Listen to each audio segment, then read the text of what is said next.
So ayan, good morning po sa inyo lahat. Andito po muli yung Lingkod Cell TV official muling nagbabalik at muli tayo magbibigay ng ating opinion, reaction. Pero bago ang lahat, shoutout muna sa aming team na strikers. Ayan sa aking mga kasamahan dyan. Ayan, Hayat Samoras, Banat Bagsik, Ma'am Magalo, and Kabarks. Ayan, and Hayat Zamora, and yan, Hasa 26. Hasa, palitan mo yung pangalan mo. Sagwa. Kaya binubuli dyan sa Hasa mo. Bakit ba Hasa? So, ayan. Ayan. Napalitan natin yung pangalan ni Hasa. At mainit sila. Masyado nilang binubuli yung pangalan ni Hasa, no? Na Kesyo Bilasa, kung ano-ano ng bully. Tapos, pag binalikan mo sila, mga galit, no? Nagmumura. So, pero, ayan, shoutout po sa ating mga kasamahan dyan na pinag-iinitan ang ating team. Hindi naman tayo takore, pero pinag-iinitan. Meron pa nag-comment yan na mamaya ilalagay natin sa ating, second next video. Ayan. Pero bago ang lahat ito, pakinggan po muna natin ang reaction ni Derek Noelsa, dahil si Derek Noelsa ay isa sa mga nakikita kong reaktor ng Kalingap na wala akong masabi sa kanyang mga reaksyon, no? Wala akong masabi kasi hindi siya yung hindi pa siya yata na issue na naging bias dito sa kanyang mga kasamahan, ano? At yun nga, itong idolize ko na ito ay si Derek Noelsa. So, pero sa ngayon, sa nangyayari ay siya stress na sa aming mga pagmumukha, no? Sa aming mga pagmumukha, si Derek Noelsa po ay na-stress na.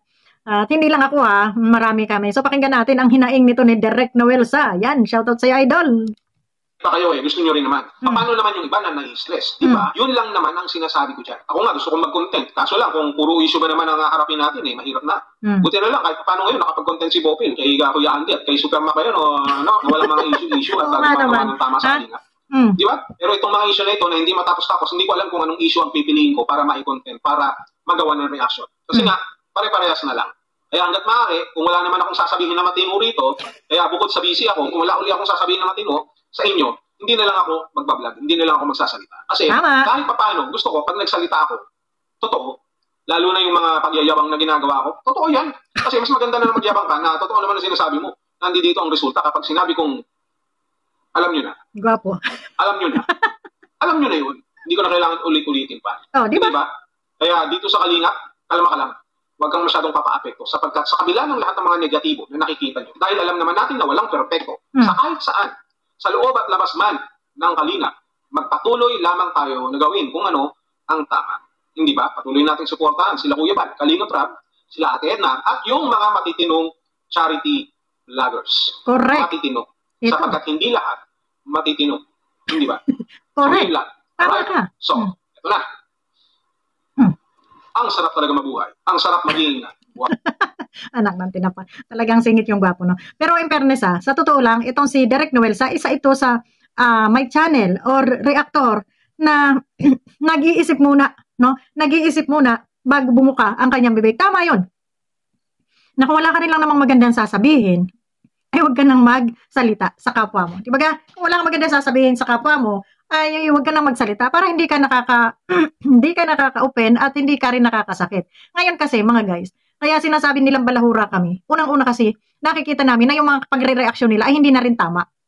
Huwag nating sang-ayunan yung gawaing mali, no? Huwag nating sang-ayunan yan, no? Na gusto nila, lagi silang may income, lagi silang may kita, lagi silang bida, no? Paano naman yung mga tao na winawasak nila, no? Oh, eto, may magpapatulpo na naman. Sana lang itong si bakla ay kasama doon sa ipapatulpo dahil wagas ito kung makapanglait doon sa tao, no? Sinasabi pa nga, wagas kung makampambuli. Ito yung hindi nakikita ni Jubilito na kung makapagsalita itong kanyang sangkay, no? Kung makapangbuli sa kapwa, kung makapanglait ay wagas, no? Kaya ikaw Jubilito, bago kang gumawa, gayahin mo si Derek Noelsa, patas, no? At least may tama man doon sa kabila, may parehas tama man, may mga patama. Huwag mong damdamin yun. Dahil totoo yung kanyang sinasabi. Di ba ga?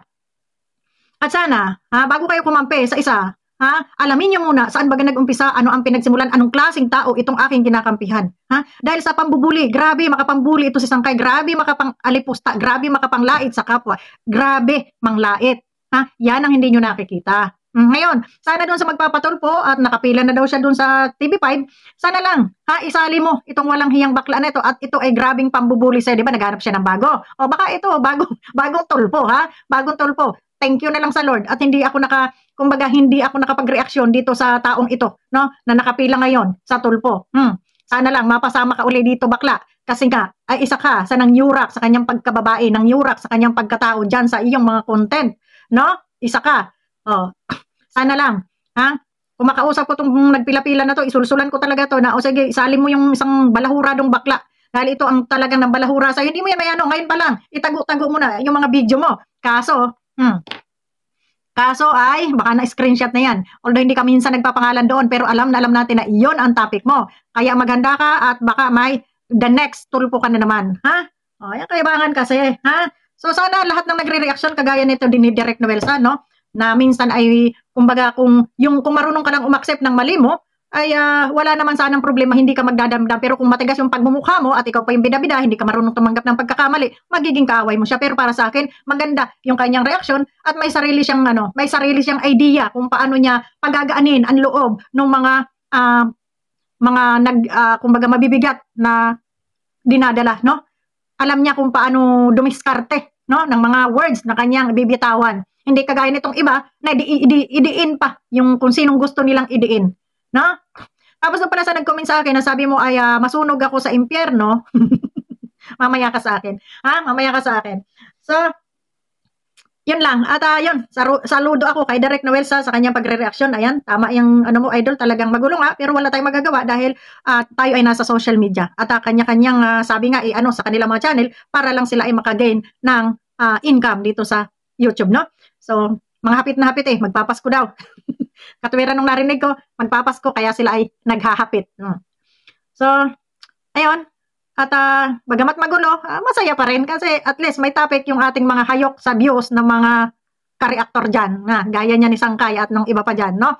So, hindi na lang tayo magpangalan. Kasi sabi mo nga, kung walang magandang sasabihin sa kapwa, ay manahimik na lang. Pero maganda itong sasabihin ko sa kanila. Makakapal ang mga mukha nila. Yun lang. At maraming salamat. God bless you. Bye-bye.